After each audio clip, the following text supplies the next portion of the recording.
Bien, ahora vamos a estudiar el método diferencial. Después de haber estudiado el método integral, en donde se trabaja con una ecuación integrada, vamos a trabajar con el método diferencial, en donde se trabaja con la ecuación sin alterar. Entonces, lo primero que debemos de hacer es encontramos cómo varía la velocidad,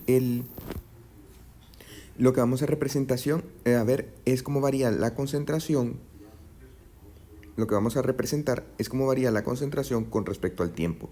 Entonces tomamos una reacción y vamos midiendo la concentración o las propiedades que nos indiquen la concentración a lo largo del tiempo, con lo cual obtenemos esta ecuación, CA versus T.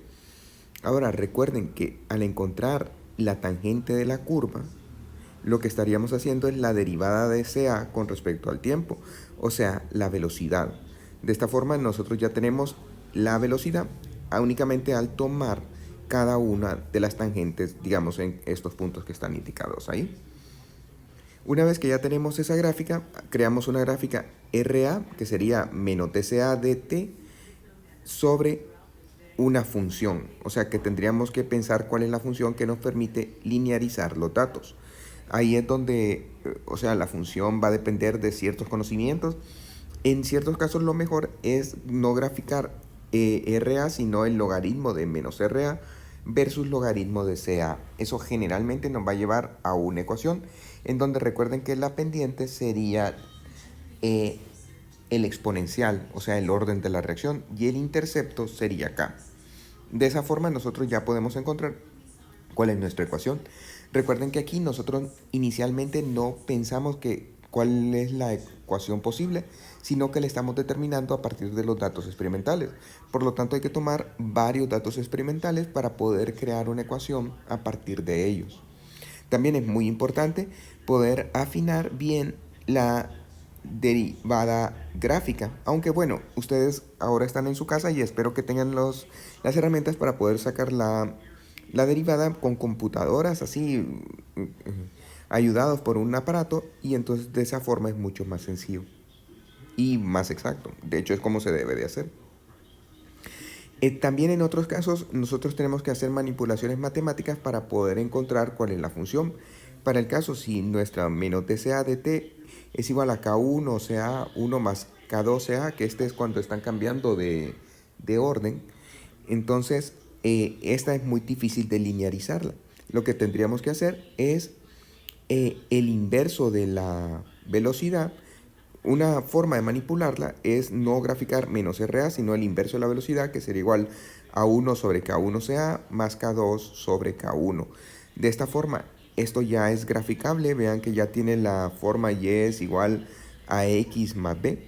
O también podríamos graficar menos RA y multiplicarlo todo por eh, RA. Entonces nos quedaría que menos RA va a ser igual a K1 menos 1 sobre K2 menos RA sobre CA. Perdón, despejando con estos términos. Y entonces nos quedaría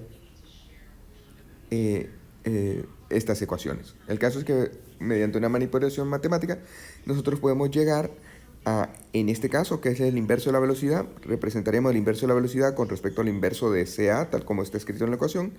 El intercepto sería K2 sobre K1 y la pendiente 1 sobre K1. Y aquí representando la velocidad con respecto a menos RA sobre CA, entonces encontraríamos una ecuación con pendiente negativa, en donde la pendiente sería 1 sobre K2, menos pendiente sería 1 sobre K2, y el intercepto K1 sobre K2. Entonces también en ciertos casos hay que hacer ese tipo de manipulaciones para poder llegar a una ecuación que se pueda linealizar. Ahora, de momento siempre hemos trabajado con que el volumen era constante. En algunos casos podemos trabajar de forma que el volumen varíe. Un ejemplo de un reactor en donde el volumen varía, vean que es este. El reactor estaría aquí, o sea, la reacción está dentro de este volumen. Y tenemos una lo que cierra el reactor, que es movible. Entonces, este, según la reacción vaya expandiéndose o comprimiéndose, se movería. Por lo tanto, el volumen del reactor estaría variando. Para poder resolver la ecuación, entonces para poder determinar cuál es la ecuación de la velocidad, lo primero que tenemos que hacer es establecer una relación entre el volumen y la conversión de la reacción. Para eso vean que el volumen va a ser igual a V0, 1 más el Este epsilon A es el cambio fraccional en el volumen, que es muy importante y está relacionado con la estequiometría de la reacción. Y también nosotros podríamos despejar para la conversión igual a B menos B0 entre B0 epsilon A. En la derivada de la conversión vendría dada por dB sobre B0 epsilon A. Y el cambio fraccional en el volumen, el epsilon A, es igual al volumen cuando la conversión es igual a 1, menos el volumen cuando la conversión de A es igual a 0. O sea, el volumen cuando la reacción está completa, el volumen cuando la reacción está iniciando, dividido entre el volumen inicial. Fíjense que aquí, aunque la reacción estuviera en equilibrio y no se alcance la conversión total, siempre se trabaja con el volumen total, con el volumen cuando la conversión es total. Y además, noten que está definido para A, o sea que aquí nosotros tendríamos que tener los datos de A para poderlo trabajar. Y después existen formas de cómo relacionarlo con, digamos, las conversiones, los volúmenes de B, etc. Aquí tengo un ejemplo. Noten que en este caso las reacciones A se convierte en 4R, por lo tanto el volumen cuando la conversión es total es 4 y el volumen cuando la conversión inicial sería un volumen, dividido entre 1, el valor es 3. Nosotros podemos alterar el cambio fraccional en el volumen en presencia de inertes. Entonces, ¿qué tal si tuviéramos un volumen de inertes? Que el volumen inicial fuera igual al volumen de A inicial. Por lo tanto, nuestro volumen inicial ya no sería 1, sino que serían 2.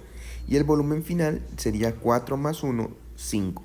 Entonces, de esta manera nosotros alteramos el cambio fraccional del volumen, que ahora nos daría un valor de 1.5.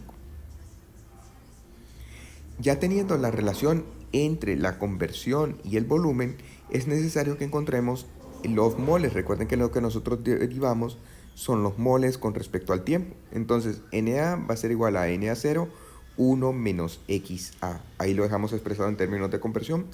Y la concentración es igual a Na sobre B. El Na acabamos de ver que es Na0, 1 menos XA. Y el volumen sería B0, 1 más epsilon A XA. De esta forma podemos sacar este término y nos quedaría CA0, 1 menos XA, entre 1 más epsilon A XA. Podemos despejar el CA sobre CA0, que nos daría 1 menos XA entre 1 más epsilon A XA.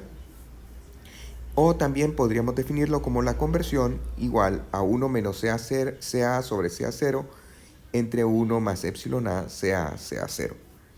Entonces ya tenemos aquí todas las relaciones para poder determinar la concentración teniendo el volumen variable. Y tenemos la relación de cómo la conversión va a variar, una relación de la conversión con la concentración, y aquí una relación entre la concentración con la conversión. También, debido a que necesitamos integrar, recuerden que nuestra integral siempre ha venido definido como menos, nuestra ecuación diferencial es menos RA es igual a 1 sobre B dNA sobre dt. Esta es la ecuación de la velocidad. En este caso, debido a que el volumen no es constante, entonces tenemos que expresar el volumen en términos de algo que podamos derivar, y nos quedaría que menos RA es igual a CA0 sobre 1 más epsilon A XA dXA dt. Ahora, debido a que lo que estamos midiendo directamente es el volumen y no la conversión, entonces lo expresamos en términos de volumen y nos quedaría que menos RA es igual a CA0 B sobre entre B epsilon A derivada de B sobre dt.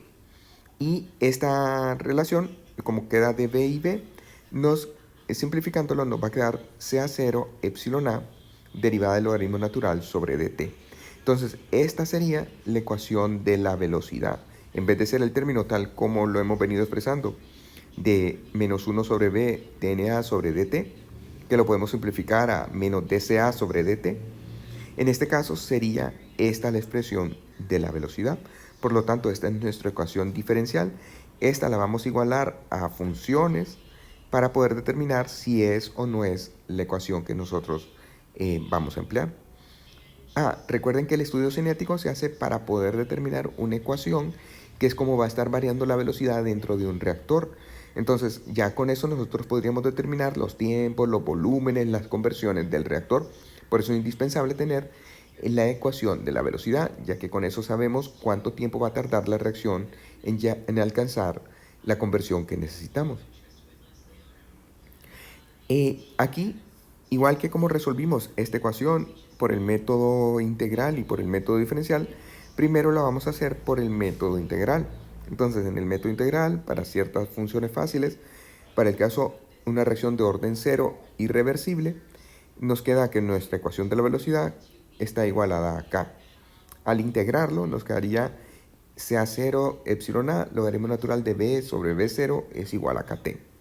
De esta forma, lo que tendríamos que representar es el logaritmo natural de B sobre B0 con respecto al tiempo.